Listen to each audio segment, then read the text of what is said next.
नमस्कार. मी डॉक्टर कोमल घाटोळ. मी paediatric neurologist आहे आणि मी पारिजात child neurology and epilepsy centre Akola येथे मागच्या 3 वर्षांपासून कार्यरत आहे.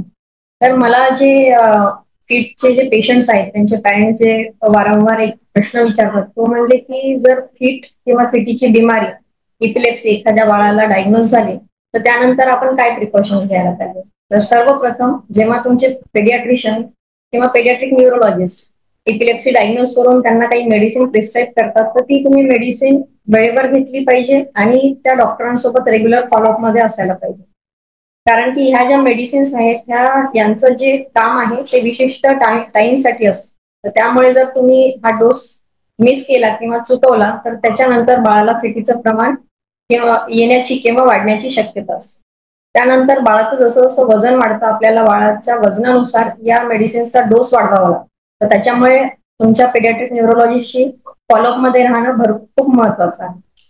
दुसरी गोष्ट म्हणजे जर तुमच्या बाळाला वारंवार झटके येतात 2 किंवा 3 पर मंथ म्हणजे महिन्यातून 2 ते 3 पेक्षा जर झटके जास्त येत असतील आणि ते 2 मिनिटांच्या वर राहत असतील तर अशा वेळी पेडियाट्रिक न्यूरोलॉजिस्ट सहसा मिडाझोलामचा नेझल स्प्रे तुमच्या मुलाला प्रिस्क्राईब करतात. तो कसा वापरावा हे तुम्ही व्यवस्थित समजून त्याचा घरी वापर करावा जेणेकरून बाळाला लांब फिट येणार नाही आणि वारंवार त्याला ऍडमिशन करण्याची गरज पडणार. तिसरी गोष्ट म्हणजे जेव्हा बाळाला आपण मेडिसिन्स चालू करतो ते एका विशिष्ट पिरियडसाठी म्हणजे 2 वर्ष 3 वर्ष किंवा त्याच्यापेक्षा जास्त अशा वर्षांसाठी आपण ते देतो.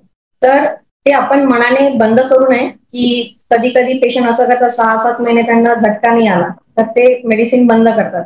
तर असं न करता तुमचे पेडियाट्रिक न्यूरोलॉजिस्ट जे सांगतील जितके दिवस सांगतील तितके व्यवस्थित तुम्ही मेडिसिन्स घ्यावे आणि त्याचा डोस कम्प्लीट करावा. थँक्यू.